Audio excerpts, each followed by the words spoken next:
Yeah, so WISE is a chapter of the National Women in Science and Engineering organization, and lots of universities across Canada have a WISE chapter at their university, and ours has been around for 30 years.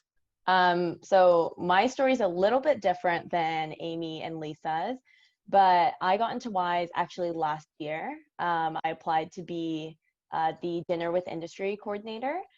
Basically, like I planned that event, Dinner with Industry, last year. But what made me want to get into it, and I'm sure like all of us here, it's sort of the same reason where we were sort of in situations where we realized like we were the only woman in the room, and sometimes that can be really stressful, and you almost want to be a part of a community where people feel the same way or have gone through the same experiences. And my friend actually is the one who encouraged me to join because she was a first year intern for WISE when she was in her first year. So she encouraged me to join, and she just told me about all like the mentorship opportunities and like the community that you form within the club itself. And I was like, yeah, that's definitely something I want. Just like a group of like strong, empowered women. Mm-hmm. Yeah. Yeah, for sure. What about you, Lisa and Amy? Yeah, so for me, I joined WISE in my first year. I was really looking for something where I could meet new people, but still be surrounded by people who had similar interests as me. And in high school, I had been working with my school's robotics team, which was really fun for me to kind of be involved in like STEM outreach and work with the community and work with my peers. So I was looking for something where I could kind of continue in that sort of environment, and WISE seemed like the perfect fit. So I started volunteering in my first year, did that again in my second year, and then the past 2 years I've been on the executive team, which has been a new experience in itself, just getting to know the girls even on a new level and still getting to have that kind of like community outreach and team bonding. And it's just been really awesome to like meet so many women from diverse STEM backgrounds, and not even just STEM, just diverse backgrounds in general. And it's been just so fun, and I'm so happy to be a part of the team. Oh, that's great. And I started volunteering with WISE when I was in my first year. I was a coordinator in my second year and my third year. And then this year, I'm honored to be the president. And a little bit of background about me. I went to an all-girls school in Toronto. So I grew up in an environment where I had a lot of female role models and mentors and teachers to look up to. And when I got to university, I realized that that hadn't been the same experience for a lot of the girls that were in my classes. They were a little bit more timid, wouldn't speak up in tutorials, even though they knew the right answers. Like I could see it on their page beside them, and like they wouldn't raise their hand and say the answer. So that's kind of what triggered me, and I realized that we do need this kind of environment and club on campus. So happy to be a part of it for my 4 years here.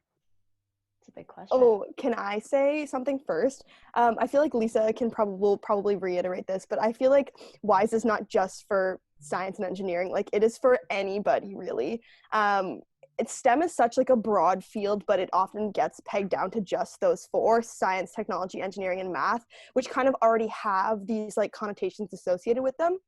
But I think something that we've kind of come to realize throughout our time at WISE, all three of us, is that STEM is so broad, and it is for pretty much anybody, like anybody who wants to further our mission of like empowering women and other gender minorities in STEM and other fields. Like we're happy to have you.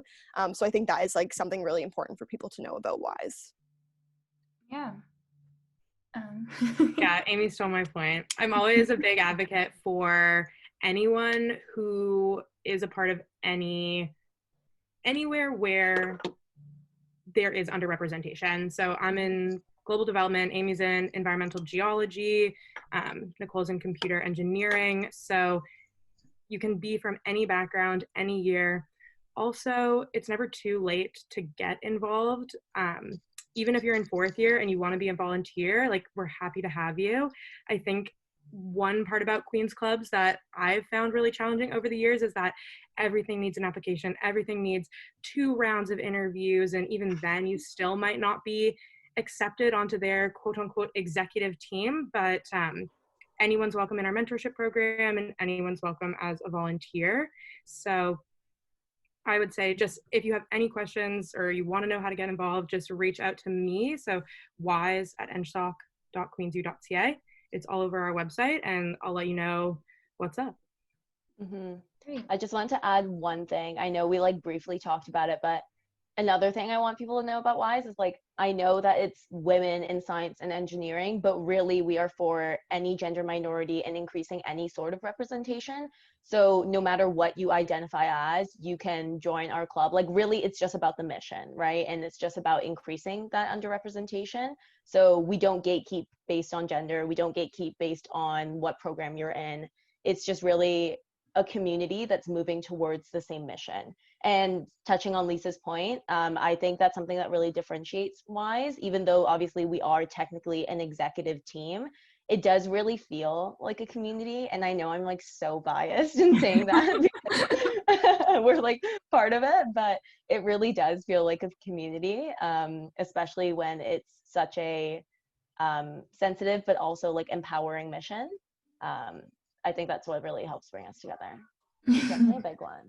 Yeah, I'm thinking it would just be great to have students kind of break down their own misconceptions of what our organization does. So I think we've really emphasized that we want to include pretty much everybody in our organization, in our mission. So if students want to encourage like male identifying students to participate in something like Brunch with Industry, that would be great. Work together like as a body to increase representation in STEM and other fields. I think that that would definitely be something that students can work towards. I don't know, Lisa and Nicole, if you have anything else that you want to add or like add on to.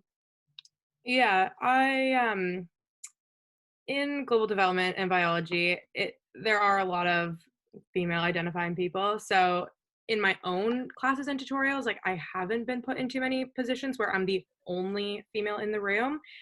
Maybe Nicole can speak to this, but I think small changes start in very informal conversations, like with your friends, at parties, in your classes, in your tutorials. Like if you hear someone saying something that just like doesn't sit right with you, you don't even have to have this big like ideological conversation about it. You can just flag it and say like, that's not cool, right? Like, and just say like, or if, you know, if someone is making a point and someone else is talking over them, be like, hey, Nicole, what was that what you were saying? Like just these little, like little ways to call in people of minorities to the conversation, like bring their thoughts to the forefront. Even though it is daunting, especially if you're at like a party or, you know what I mean, like a non-academic setting, it can be scary to bring that up.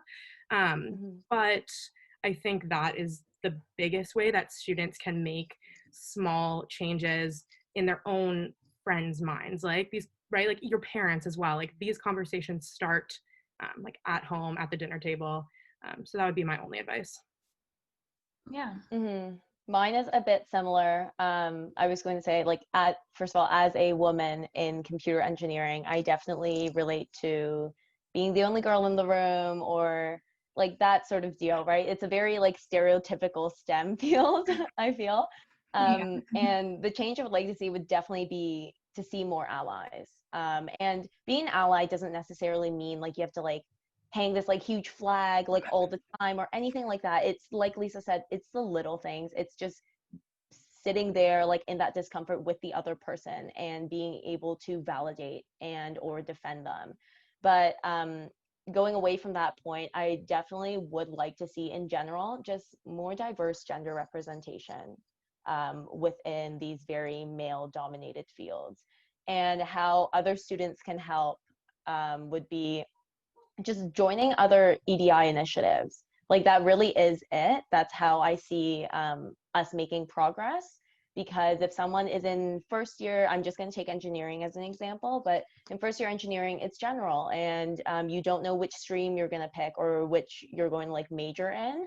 And it can be really easy to shy away from the male dominated fields. I was like pretty scared to pick computer engineering because I was like, am I going to be the only girl?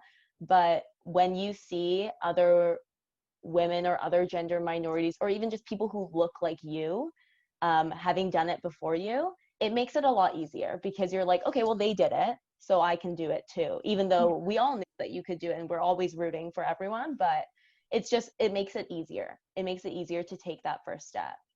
Yeah. I know that this is something that is maybe too idealistic or too far-fetched, but it really does help, in my experience, to have more female professors. Like, seeing someone who looks like you at the front of the room, it makes a world of a difference. And some of the most like incredible professors I've had, for example, like Karen Rudy, I'm not sure if you've ever had her as a professor, absolutely incredible. And she's just such a like powerhouse of a woman, and is really just such a great role model that it's great to see someone that looks like you at the front of the room, basically. And so I understand that that's a very long process. You don't exactly just like go out and like hire a prof or anything like that. I know a lot of them are working through the ranks, and a lot of it has to do with working up from associate professor to professor. But just seeing more female representation within the staff would definitely help a lot. Yeah. Mm-hmm. And going off of that, this would be a collaboration between the DSCs and the faculty, but every DSC that I've ever seen holds like fermented crops with profs, like drinks with professors, like wine and cheese nights with professors. And we should continue to have those, of course, but I think it would be very helpful to have like female, like one that was only for female professors, like female identifying students, because like Nicole said, like there's not very many, and it can be daunting to approach your professor after class or in office hours. So to have that kind of informal session that is like an opportunity to connect with marginalized people, like I think that would be very helpful. Another thing too, like Queens runs tons of trainings, positive space training, that I think should be mandatory for all students, like first year students. I don't think that's too much to ask. I do positive space every year. It's 2 hours and I always walk away with something new. So I think that's something that the faculty could implement. Yeah.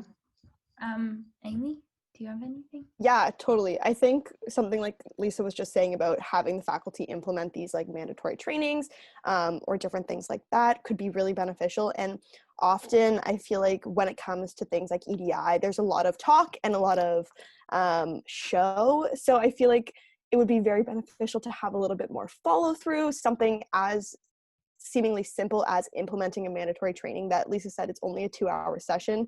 Maybe something like that would be something that we could see our faculty starting to make better strides towards.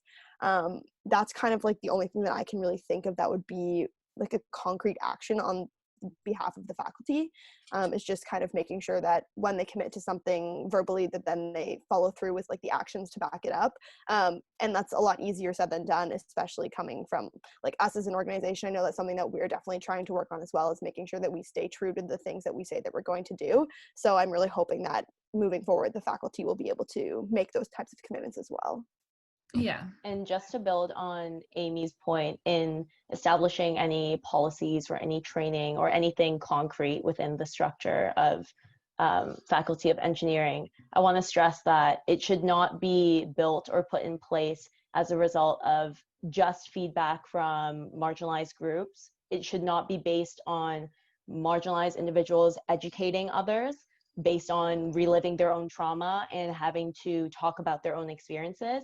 There are so many resources out there, and it is possible to educate yourself on how to be an ally and then learn how to put those policies in place.